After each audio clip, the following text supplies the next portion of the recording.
Thank you so very much. I'm doing well. Thank you so much. I'm so thrilled you're here. I'm going to just do a formal introduction. I'm going to, give a little bit of your background for those who don't know you and those that do, so we can formally welcome you, and then we'll turn it over to you. So Grandmother Flordemayo is a curandera espiritu, or a healer of divine spirit. You can tell us how you really say that in a moment, Flordemayo. As a seer, she has the ability to see other realms of color, light, and sound. She was born and raised in the highlands of Central America by her mother, a midwife, and a family of Mayan healers. Flordemayo travels the globe to share her healings and to foster a more spiritual understanding among humanity. Flordemayo is a founding member of the Church of the Spiritual Path, the Confederation of Indigenous Elders of the Americas, Institute of Natural and Traditional Knowledge, the International Council of 13 Indigenous Grandmothers, Grandmothers of the Sacred We, and the Mother Earth Delegation of United Indigenous Nations. So Grandmother Flordemayo, just a giant, giant welcome and thank you for joining us today. Thank you so very much. It is my pleasure to be here with everyone. Thank you, Ariel, the organization, for having me here. I really want to acknowledge the beautiful presentation that Mandahi just presented. It's absolutely incredible. And also, it is a time for everyone to be completely reawakened and to join our hearts, our human hearts, with Mother Nature's hearts and sacred places. So, with the beauty in the way that he explained it, called out their names, we could feel the incredible energy and vibration that is being sent to each and every one of us. So for me, I'm so, so happy that it's now my turn to say something. Yeah, absolutely. So I will turn it over to you, and also when you were speaking, it just reminded me, the special, the day on the Mayan calendar that is today. It's two, and I don't know if I'll pronounce it, two Bats, B-A-A-T-Z. Bats is today. And when we first started talking about the conference, you brought up the day and the significance of the day and the energy of today as far as weaving sacred higher energies together to create a more beautiful existence is what I remember you sharing. And I feel like we've already started, and with Mandahi, and we will continue now with you and with everyone that is joining us. So yeah, also the beauty of the day is also that it represents the connection. It's the umbilicus between us as humans when we speak our prayers. It's the umbilicus of the prayer between us and the Creator. So it's a beautiful, auspicious day to be doing this conference at this particular day. Yeah, absolutely. So Grandmother Flordemayo, I'll turn it over to you. Thank you. I'd like to share with everyone several experiences that I've had in sacred sites. And one of the experiences that I'd like to share with you, first of all, I'd like to say a couple of things and acknowledge a couple of words. Acknowledge my beloved teacher, Don Alejandro Cirilo Perez Oxlack. He is also known as Huaquitil Utío, meaning wandering wolf. My teacher, who is still with us here in the physical, he is in his late 90s. At this moment, I am aware that he is doing well. And when I was doing my sacred walk, myself, his beloved wife, Doña Cayita, and others, he took us to the sacred site in Copán. And this is Copán, Honduras. This is one of the largest Maya sites in Central America. And there he was teaching us the readings of the glyphs. And he spoke in depth of the glyphs. And he instructed us on how to become one with all that was there, and how to connect, to do our prayers, to ask for permission. We did ceremony for permission coming into the site. We, in our prayers, we also ask for advice and for wisdom, for us to be able to understand what it was that we were seeing, how it was that we were walking in a respectful manner, bringing also offerings to the site. And as we were walking, I remember Don Alejandro speaking about this particular stela.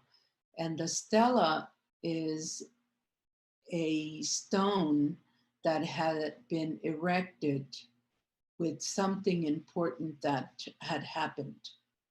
And so it has all of these picture writings known as glyphs. And it was the end of the day, and it was the end of like 10 days of physically walking to some sites. And I remember that at the end of the day, I noticed one tiny little glyph. And I later on, after the class and everybody was going into a moment of relaxation, I remember asking him and saying to him, Don Alejandro, just wanted to double check. I noticed that you didn't say much about this particular glyph. Of course, he said to me, what did the glyph look like? So I explained to him what it looked like. And so he said to me, kind of shaking his head, something like what a parent would do with a child. And he looked at me and he said to me, daughter, why don't you pray on it? See what the invisible beings tell you. And so I took that, those few words, and I embraced them. And I told him that I was going to pray on it. And that was pretty much it. So I prayed, not to make this a very, very long story, but I prayed for a year. Every day, morning and evening, I prayed. And I asked to receive the wisdom of this particular glyph. I'm going to show to everyone the glyph. And as the invisible voice that came to me at the Temple of the Golden Child, in these temples that I have erected here in New Mexico, the temples for humanity. I was at the temple and I was doing something very, very mundane, like cleaning the floors. I was by myself and I hear an invisible being calling my attention. And the being said, Flordemayo, about the glyph. And then it totally got my attention. I put everything aside and I said, yes, about the glyphs, I'm listening. And like a child, I started to look at the roof and around the walls to see if I could actually see this being that was speaking to me. So just to let everybody know, it was a two-part question. The question that I asked was about the glyph, and then the other question that I had for the invisible beings: why is it that the Maya always speak about yesterday, today, and tomorrow? We're always being told we are the children of yesterday, today, and tomorrow. And so it was a two-part question that this holy being was answering me. And so I have the glyph here for everyone to see. And so the holy being said to me, imagine this oblong. This is you, Flordemayo. And in the middle, there was a line that was drawn down. And the being said, and this line here is your sacred walk. On this side, the bigger area is clear, and there's a little window here, and that's obscure. On the opposite side, the bigger area is obscure, and the little window inside is clear. This is to let you know that each and every one of us, each of us humans, as we walk every day, we step ourselves in the area of the mundane everyday life, family, children, work, school, whatever our mundane life is. And on the other side is our monastic life, whatever length of time we spend in prayer. If we spend a lifetime in prayer, we're going to have moments of darkness. And then also, if we spend a lifetime in the monastic world, we're going to have moments of clarity. And it just sent me into this other place. And I said, yes, yes. And I was like, I get it, I understand. And so the Holy One said, about the second question, Flordemayo, about the humans living today, yesterday, and tomorrow. Well, imagine that you are surrounded by a necklace of pearls. And so all these tiny, tiny little pearls were put around the sacred drawing. And then the voice said, imagine that this is you, Flordemayo. And I remember that this little pearl started to emanate light. And the being said, this is you right now. But if you want to go into the past, you travel in this direction through this golden thread of light.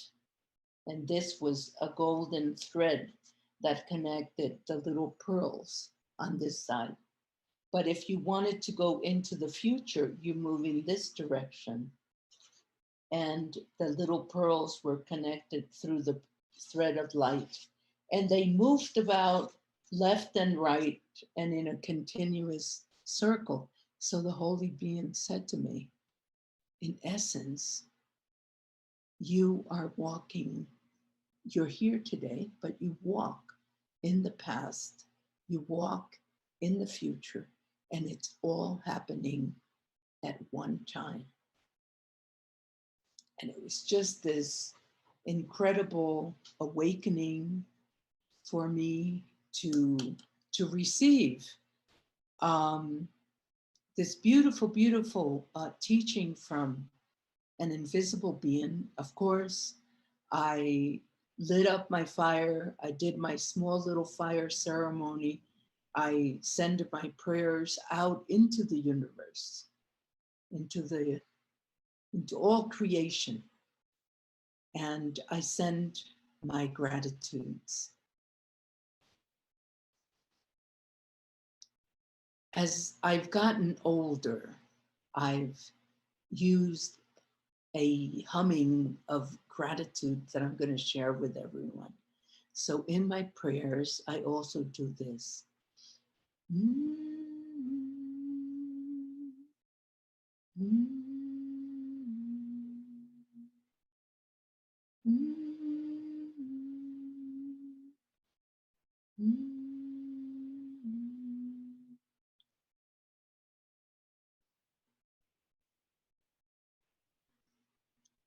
It connects me between the heart of the heavens, the beloved Father, and the heart of the earth, the beloved Mother. And I become the child of this vibrational energy.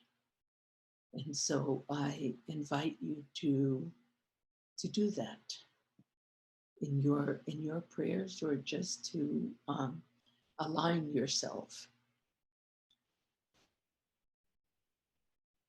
The next experience that I like to share with you, I was invited to visit the Serpent Mound in Ohio. I was invited by the Parks Department. I remember receiving the phone call,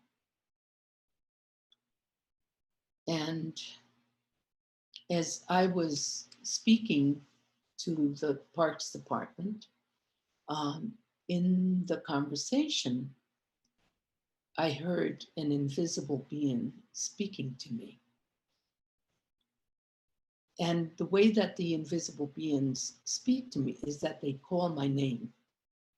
And so when I hear my name, everything stops. And so I'm on the phone. And I said in silence to the invisible being, I'm here, I can hear you. And so the Parks Department was talking to me about how they wanted me to come down and do ceremony. Everything was fine, except the Holy One said to me, Flordemayo, ask if you can stay on the land. And so I did that. I waited for the gentleman to stop speaking, and he asked me if I had any questions, and I said yes. I said, I have a question. I said, can I stay overnight? Can I stay on the land? Can I be there with the serpent at night? And so he right away said, oh, Grandma Flordemayo, this is a national park. We don't allow anyone to stay. We have the park's keepers, and but we don't allow the public to come in and stay overnight. So I was very quiet. And then after the silence, he said to me, Grandmother Flordemayo, would you still come if you cannot stay on the land? So I said, no. I said, I cannot come. The reason I can't come, I said, because a holy being is speaking to me right now. And the Holy One is telling me to stay on the land. And if I don't have permission to stay on the land, I will not come. So he kind of waited a little bit, and then he said to me, Grandma, let me call you back. And so that happened. He hung up, and then I went to do my whatever I was doing. And later on, I got a phone call. I can't say that it was the same day, the same week, the same month, but I did get a call back. And so the Parks Department again, they wanted to invite me, and this time they said that they will provide a sleeping area for me. And So I said, okay, you know, if this is going to happen, then this is good. I said, I'll be there. So they gave me all the information, and the time came that I was going to be there. And I don't know if it was like the spring equinox or the fall equinox, but I put out the information, and there for a ceremony, we had about 500 people that came from as far north as Canada and as far south as Florida, because everybody's on the East Coast there. And so we did a whole day of ceremony, prayer, fire ceremony, chanting, drumming, all day long. And then it was 5 o'clock and everybody had to leave.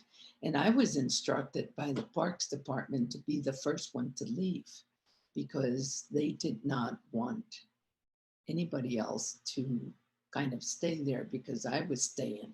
So I made a big exit and said goodbye to everybody, make sure everybody saw me leave.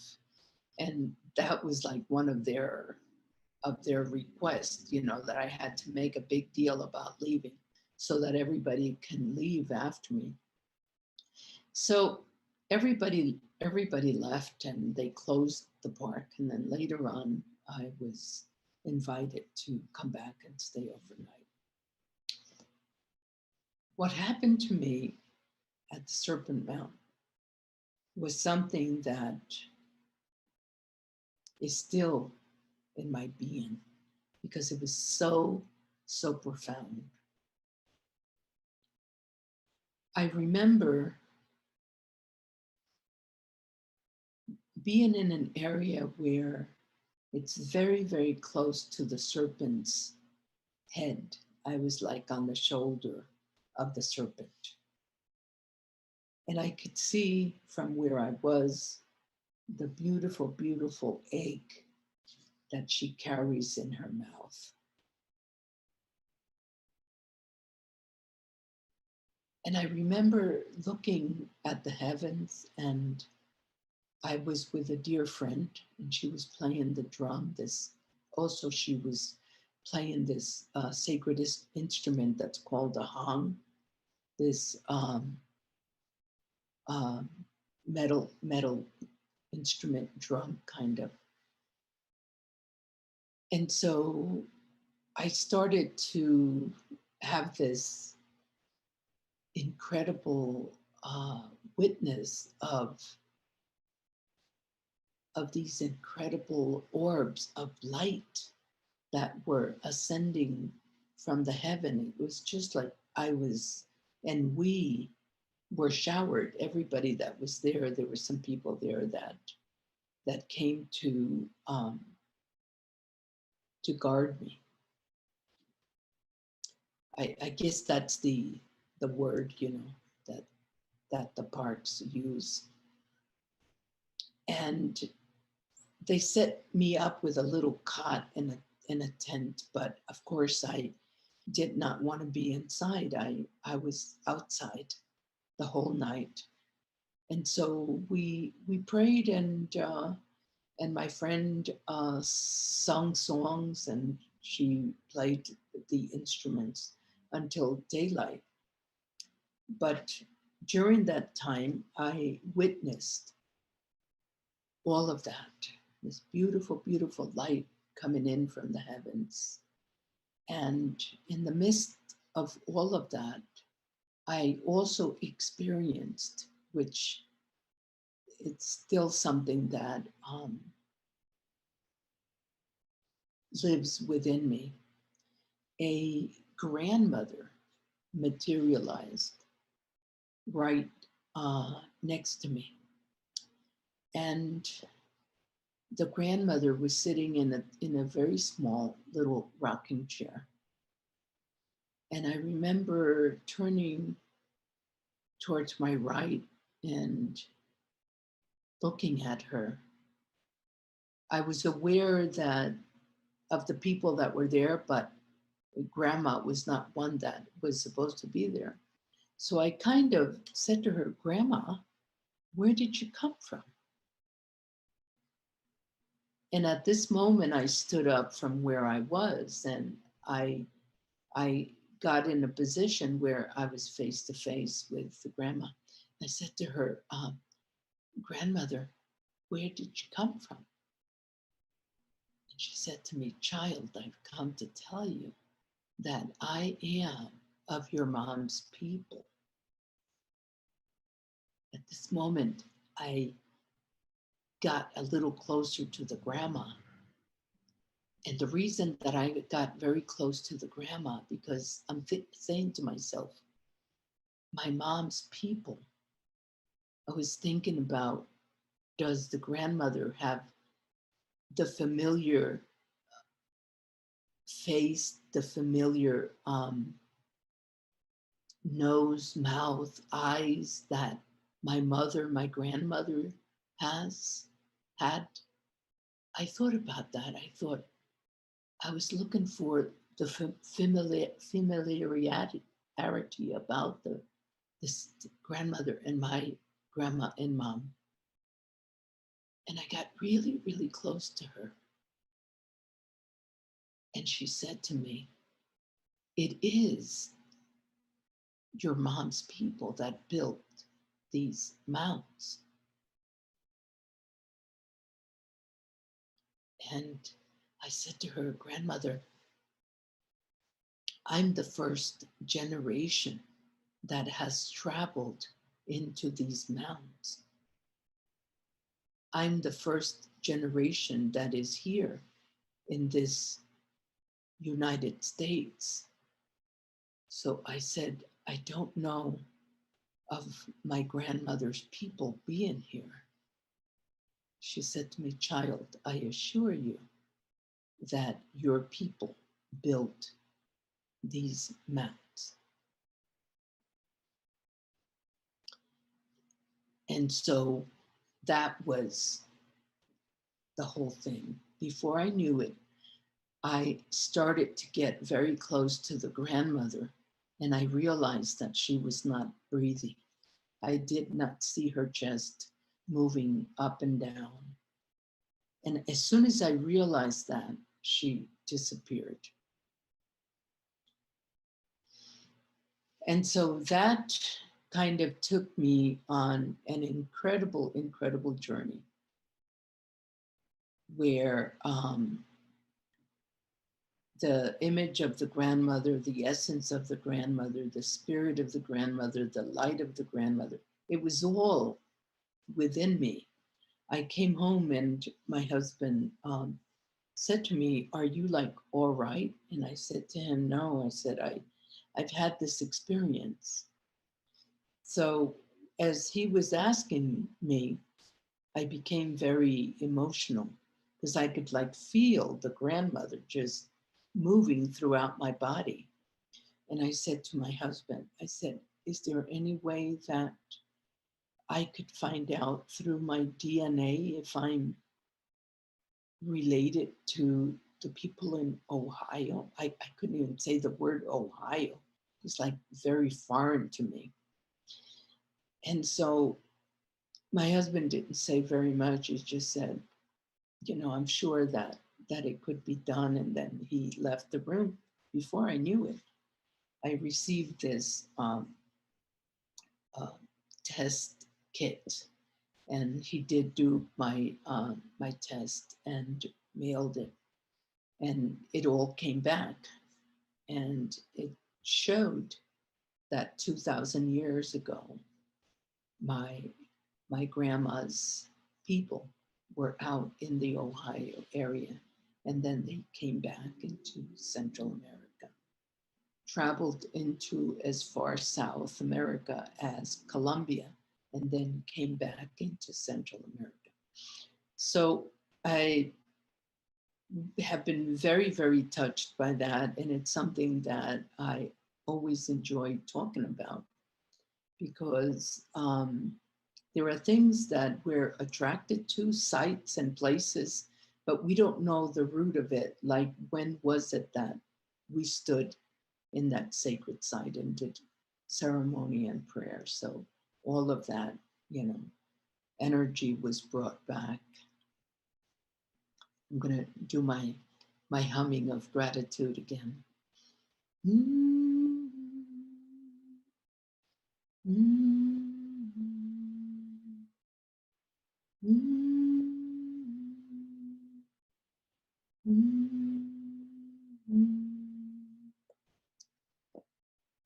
Okay, so the third vision that I'm going to share with everyone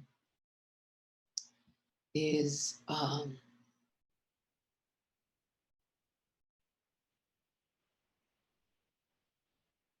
it was like sometime in January, some time ago, over a decade ago. And I'm asleep, I'm in deep, deep sleep. And I was awakened again by a voice. And the voice woke me up and said, Flordemayo. And I opened my eyes and I'm just laying there in bed. My husband is next to me, and we also have a dog that I love so much. His name is Jack. And my little dog is there. And also I, at the time, had another little dog. Her name is Judy. And so I have both of my puppies with me. And the invisible voice says to me, I want you to bring people to New Mexico. And I thought about it. As a human, I thought about it. And I answered, bring people to New Mexico? In my little house? I mean, my house is like 700 feet square. I mean, it's about that big. And I said, my little house? I was like confused. And I'm arguing with the invisible voice by saying, my little house? I don't have any room in my little house. How am I going to bring people to New Mexico? And the other thing I brought on was, yeah, my husband loves his privacy. How am I going to bring people to New Mexico? And I had all kinds of things that I was like saying in my mind. And the voice came back and said to me, now, like that, like really, really forceful. So at that moment, I apologized. I went into prayer. And of course, I said, you know, I will try my best, because that's all we can do is try our best. And so I went into prayer. January, February, March, April, May. On the 5th month, I received a phone call very, very early in the morning. I was still in bed.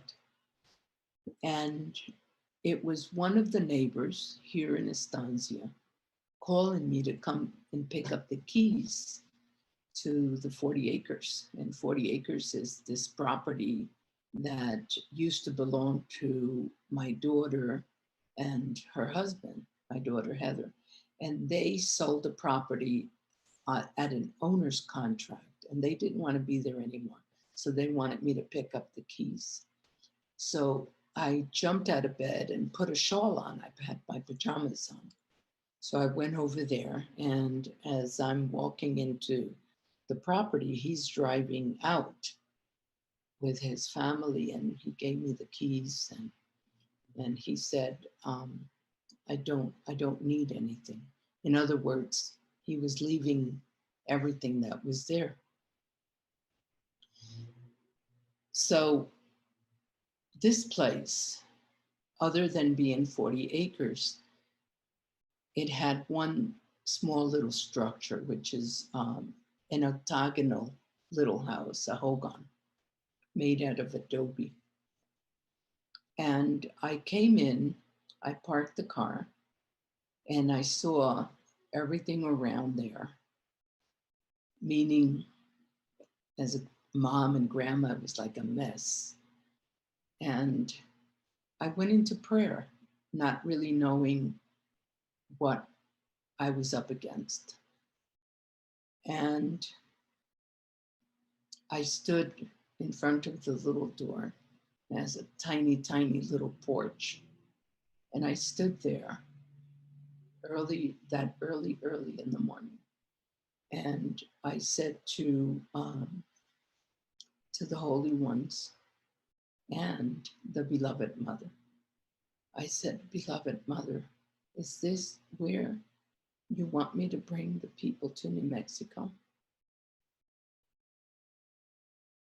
There was this incredible silence that we experience when we're connecting with spirit.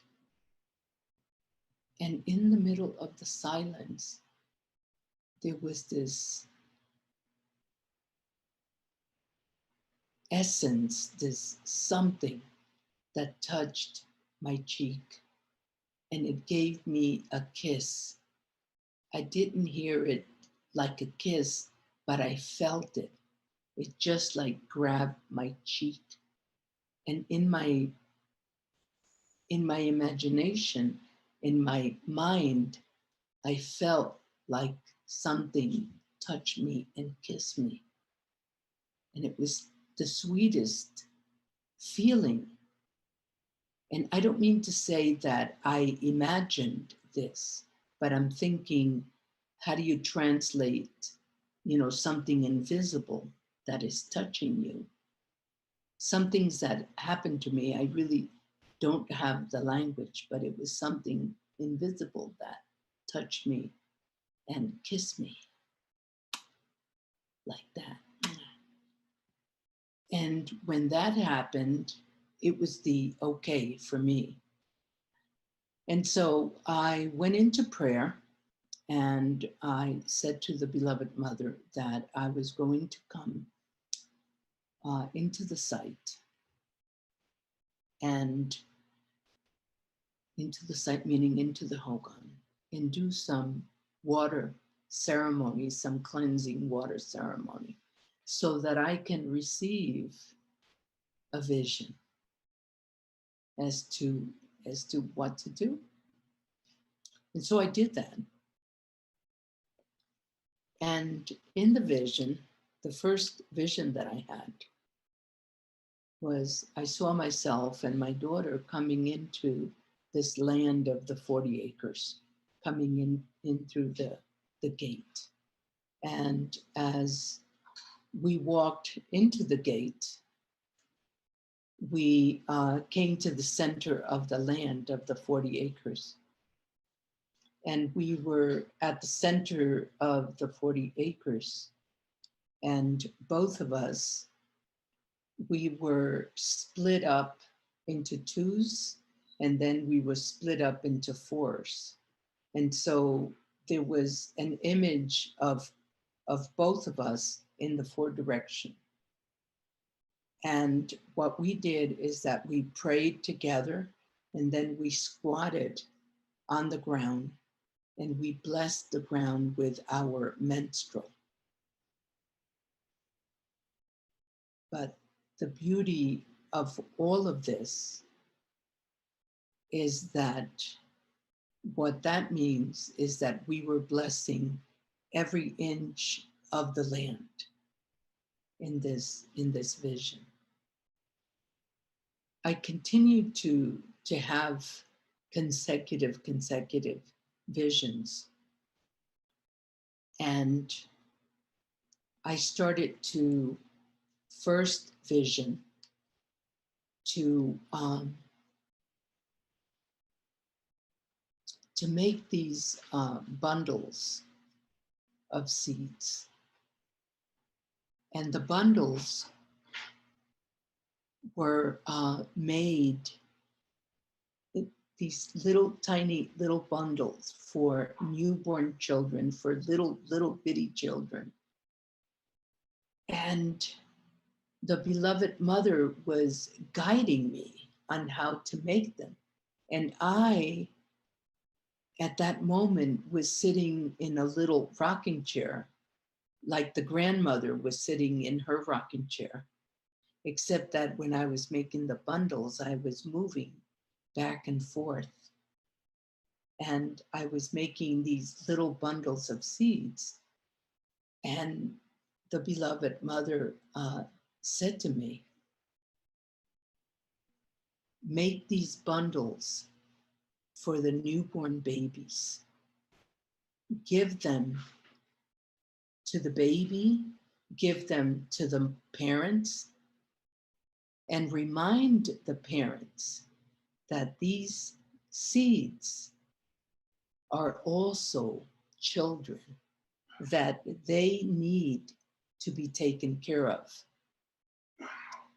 And so the instructions were to give to the child. And as I'm giving them to the children, to remind the parents that the seeds are also children and they need to be taken care of for the future generations. And so with those instructions, I've given thousands and thousands and thousands of little bitty bundles. And as I started on my journey, I put the word out that I was doing this. And then I was told about the seed temple, to erect a place to hold the little seeds.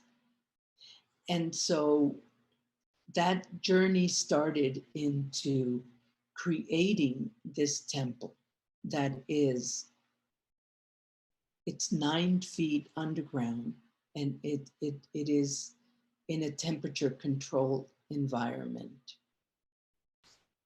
And so after that vision, I started to receive other visions about constructing temples for humanity.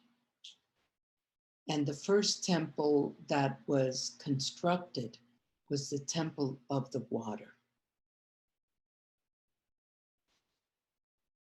And in the Temple of the Water, I remember that I was doing something very mundane, like helping my son-in-law there at the Hogan, and he needed for me to go into Albuquerque to get something that he needed. But what I saw on my journey to Albuquerque was this enormous 5-ton rock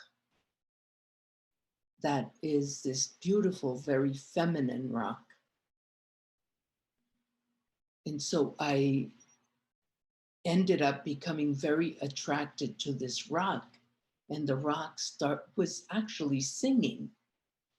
And as she was singing, I started to cry. And the people that were selling the rocks said to me, I've never seen anything like this, you know, somebody crying, you know, over a rock. So I asked about the price and all of this. And so I ended up receiving an anonymous donation. And so I purchased the rock, and that was like the beginning of the water temple. And so this rock was the first thing that came. And the second temple that was erected was the fire temple. The fire temple came about. The previous people had neglected their garbage, and so they had buried it. And so what I did was that I took out everything that had been buried in there, and it left an enormous cavity. It's so enormous that you can house about 40, 50 people, 60 people sitting down. And so we built a wall, of course, with volunteers, and put in the sacred fire pit in there. And so that was the coming of the fire. Around there, the wind temple had been already constructed, and it was brought from one area into the 40 acres. The last temple that was constructed was is the Earth Temple, and pretty much there were small garden areas that were constructed, circular garden area. Other small little buildings were brought in. And when you come to the 40 acres, to the path, you can witness these temples. I try to bring the people one by one to reintroduce them, that we, like the seeds, we cannot live without these sacred elements of life: the water, the fire, the wind, the earth. And so I remind people, and sometimes people are really not thinking about that, because in the beginning I might ask them, do you know what the sacred elements of life are? And so some of them do know and some of them don't, but sometimes, they cannot put everything together. So I remind them that in order for us to maintain life, we as humans, because we've forgotten how to do that, in order for us to maintain life, we have to be in balance and remember to set our prayers forth for the sacredness of life.